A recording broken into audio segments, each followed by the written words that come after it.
이강인의 파리 훈련 모습에서 가장 눈에 띄는 부분 중 하나는 엄청난 시설의 훈련장입니다. 파리는 세계에서 가장 부유한 클럽이고 팀 규모는 그들의 선수단만큼이나 상상을 초월하는 수준에 진입하였습니다. 마케팅을 포함한 파리의 현대적인 팀 운영 방식은 1991년 역대 최저 관중을 동원했던 불명예스런 클럽의 역사를 바꿔버렸습니다. 여기서 한 가지 의문이 생깁니다. 수도 파리의 클럽이고 1986년 리그왕 우승을 거뒀음에도 불구하고 어째서 1991년에 파리는 역대 최저 평균 관중에 그쳤을까요? 당시 프랑스 언론은 경기장의 폭력을 주요 이유로 지적하였습니다. 시간이 흐르고 세계에서 가장 인기 있는 팀 중 하나가 되었지만 파리에는 여전히 폭력이 존재합니다. 그들의 폭력성은 클럽의 발전과 복잡하게 얽혀 있습니다. 이강인의 파리 행이 결정되었을 때 많은 한국 팬들이 우려한 부분은 음바페, 네이마르, 메시를 향하기도 했던 팬들의 강한 야유 혹은 비난이었습니다. 이야기에는 단지 파리 생제르맹에 국한된 주제가 아니라 프랑스라는 국가 전체를 관통하는 거대한 명암이 도사리고 있습니다. 지금 파리 생제르맹 스토리를 시작합니다. 토트넘과 아스날은 북런던 라이벌입니다. 그들은 연고지를 중심으로 인근 지역 팬들에 의한 라이벌리가 형성되어 있습니다. 첼시는 서런던에 자리하고 있고 그 지역에는 고소득자들이 밀집되어 있습니다. 런던 팀의 골수 팬들은 비교적 유사한 환경, 문화권에서 살아온 사람들이고 팀의 정체성을 담고 있습니다.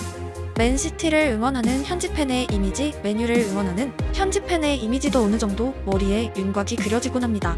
EPL 팀들은 국제적인 명성을 얻은 후 전 세계의 팬들이 유입되었지만 가장 시작 지점에는 어김없이 연고지 주변 주민들이 가장 강력한 서포터즈였고 현재에도 그들은 클럽 역사의 중심에 자리하고 있습니다. 하지만 파리 생제르맹의 팬들은 그렇지 않습니다. 우리에게 유명한 파비앙 같은 팬이 있는 반면 전혀 다른 문화권의 이슬람 팬들이 있고 팀의 세계화에 반대하는 극우주의자들 또한 존재합니다. 파리의 연고지는 홍구장 인근이 아니기 때문입니다. 바로 파리 생제르맹이란 구단 명칭에 거대한 비밀이 숨어 있습니다. 1970년 창단된 팀의 전신은 파리 FC와 스타드 생제르맹입니다. 파리 FC의 연고지는 당연히 파리이고 스타드 생제르맹의 연고지는 파리 인근 지역이었습니다. 두 팀의 조합은 파리와 박리유로 불리는 파리 인근 지역 전체의 대통합을 의미합니다. 즉, 파리 생제르맹은 한국으로 치면 서울과 경기도 전체가 포함된 거대한 지역을 대표하고 있습니다. 파리 인구는 216만 명에 불과하고 여기에 포함된 가장 대표적인 팬들은 바로 파비앙 같은 순수 백인들입니다.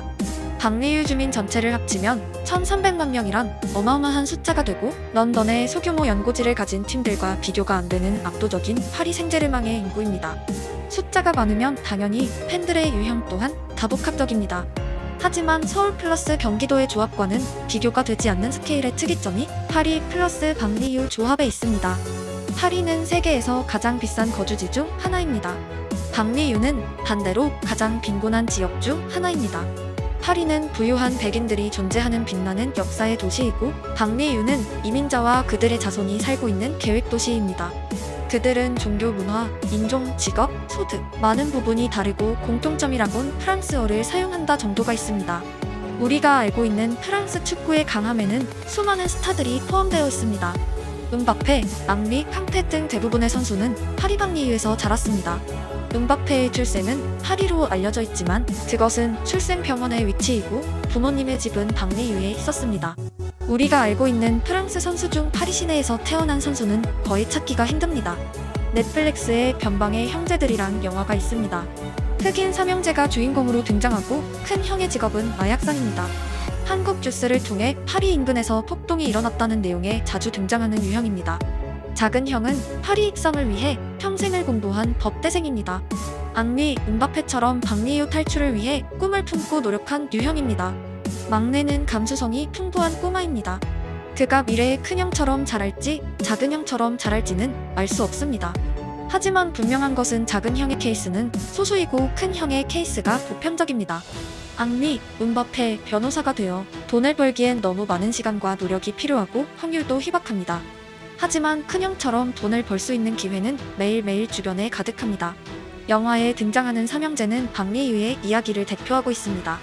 박리유 출신 축구 스타들의 이야기는 길거리에서 축구를 시작한 브라질 스타들과 굉장한 유사점을 가지고 있습니다. 그리고 프랑스 축구의 강함은 절대적으로 그들의 존재 덕분입니다. 박리유 팬들에게 축구는 꿈입니다.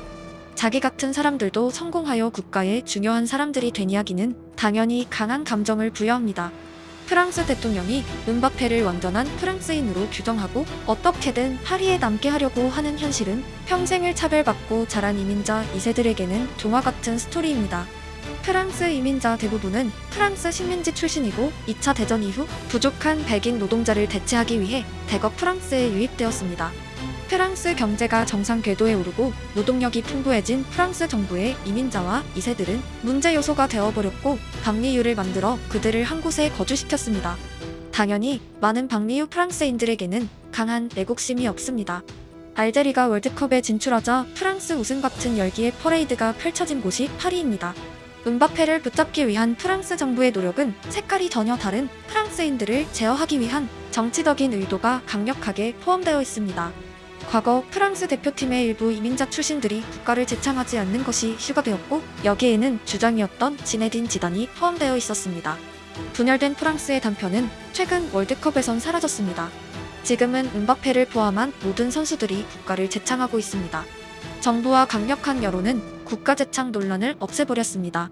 과거 에릭 베송 프랑스 이민장관이 주장한 초등학교에서 1년에 한 번 국가 재창하기, 모든 학교에 프랑스 국기 개양 등은 이슬람 아이들에게 프랑스인이라는 애국심을 심어주기 위한 의도였습니다. 파리의 백인들에게 프랑스 축구 이야기는 과거 콜로세움의 관중들이 그랬듯 오락입니다. 정치, 역사, 인종을 넘은 스포츠 그 자체입니다. 파리 팬에는 파리 주민과 박리유 주민만 있는 것이 아닙니다. 가장 폭력성을 가진 집단은 극우주의자들로 구성된 울트라스입니다. 네이마르의 집 앞에 차다가 시위를 하고 메시를 향해 욕설을 했던 집단입니다.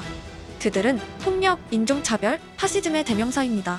그들은 파리 생제르맹의 세계화를 반대합니다.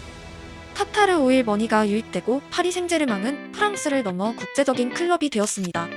파리의 울트라스들은 경기 결과와 무관한 폭력성을 가지고 있습니다. 팀이 5대0 승리를 거둔 날에도 그들은 구단 정책에 반대하는 시위를 하기도 했습니다. 이강인의 파리 이적을 거친 팬의 이유로 걱정한 한국 팬들에게 파리의 상황은 현실입니다. 파리에는 합의한 같은 팬들만 존재하는 것이 아닙니다. 하지만 지나친 걱정으로 이어질 필요는 없습니다. 프랑스는 오래도록 이런 나라였고 결국 도시와 클럽에 적응하는 것은 선수 개개인의 성향과 가장 밀접한 관계가 있기 때문입니다. 이강인이 잘하든 못하든 배척할 팬들이 있는 반면 이강인이 잘하면 응원할 팬 또한 무수히 존재하는 곳이 파리 생제르맹입니다. 다만 메시처럼 이강인이 어딘가에서 욕설을 듣게 된다면 그것은 이강인 개인을 향한 욕설이 아니라 극우주의자들의 폭력성이고 그 색깔을 구분하는 것이 중요합니다. 그들의 목소리는 절대 파리나 박리유 전체의 외침은 아닙니다. 이강인에 대한 야유가 발생하면 울트라스들이 군화로 이해하는 것이 좋습니다.